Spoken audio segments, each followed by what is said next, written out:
नमस्कार। Newsletter with Rakesh Ranjan में आपका स्वागत है। चीन किधर श्रृंखला की दूसरी कड़ी के साथ मैं हाजिर हूं। जैसा कि आपने बताया था, इसके विश्लेषक हैं डॉक्टर राम कविंद्र समकालीन चिंतन पत्रिका के संपादक भी होते हैं। वे लिखते हैं कि पूंजीवाद से समाजवाद में संक्रमण की प्रक्रिया के तीन महत्वपूर्ण कदम हैं। निजी संपत्ति संपत्ति संबंधों का खात्मा, पूंजीवादी उत्पादन संबंध का नाश और उत्पादन के साधन पर सामाजिक स्वामित्व की स्थापना। ये तीनों कदम एक झटके में पूरे नहीं किए जा सकते। इस प्रक्रिया में एक अंतराल लग जाता है जिसमें राज सत्ता का रूप अनिवार्यतः सर्वहारा अधिनायकत्व होता है।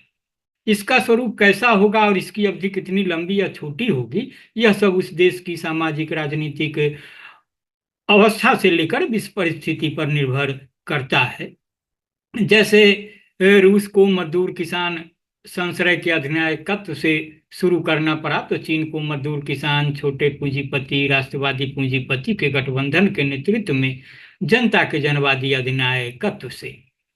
इस नीति के तहत क्रांति के बाद चीन सरकार ने गांवों के बड़े जमींदारों की जमीन जब्त कर भूमिहीन गरीब किसानों में बांटी और विदेशी पूंजी व चीनी पूंजी के गठबंधन से बने उद्योगों का राष्ट्रीयकरण किया।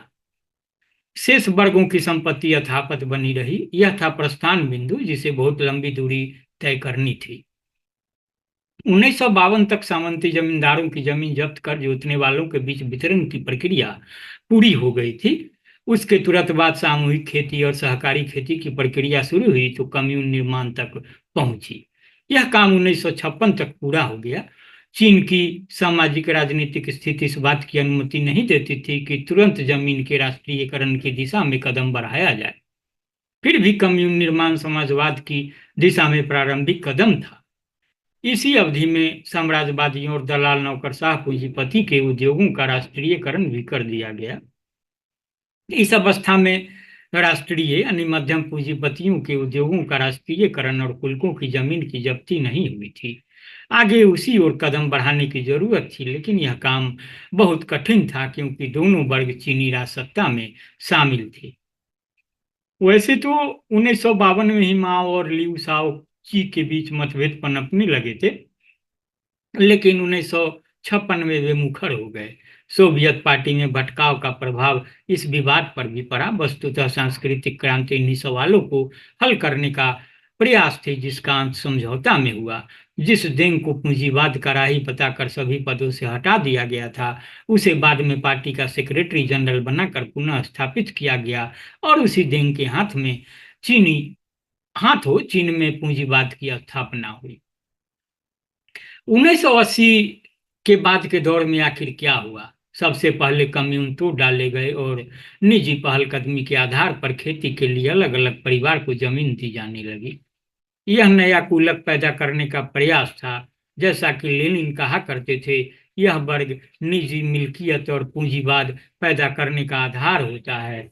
औद्योगिक क्षेत्र में बड़े उद्योग और वित्तीय क्षेत्र तो सार्वजनिक नियंत्रण में बने रहे, लेकिन मझोले उद्योग निजी क्षेत्र में नीलाम कर दिए गए।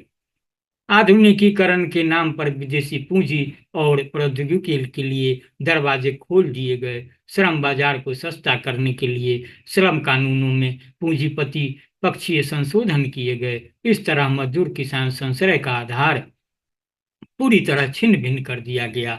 माओ के जमाने में नारा था वर्ग संघर्ष को केंद्र में रखते हुए उत्पादन बढ़ाया जाना चाहिए। अब का नारा हो गया उत्पादन में वृद्धि सब कुछ है, वर्ग संघर्ष कुछ भी नहीं। यह विवाद 1960 के दशक में लाल बिल्ली बनाम उजली बिल्ली के मुहावरों में प्रचलित हुआ, जिसे सिया सरंजी ने इस पर चर्चा के क्रम में बहुचट्टे ढंग से पेश किया है।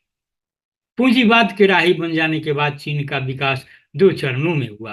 पहले दौर में वह अपने सस्ते उपभोक्ता उत्पाद के बल पर विश्व बाजार में छा गया। इससे हुई कमाई का उपयोग उसने बुनियादी संरचना के निर्माण में किया।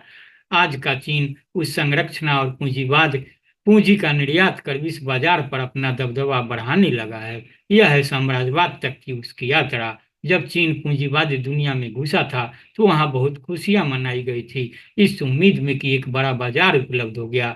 आज जब वह साम्राज्यवादी बन गया तो आकाओं को सरदर्द होने लगा, क्योंकि एक बड़ी चुनौती खड़ी हो गई है। तो ये रही दूसरी कड़ी। आपने पहली कड़ी को पसंद किया, काफी प्रतिक्रिया आई। मुझे उम्मीद है कि आप भी इसे सुनने गुनने के बाद प्रतिक्रिया देंगे, लाइक करेंगे, शेयर करेंगे। और हाँ, मेरा एक आग्रह होगा कि अगर आपने अब तक न्यूज लेटर मिश्रा राकेश रंजन को सब्सक्राइब नहीं किया है तो सब्सक्राइब भी करेंगे। नमस्कार।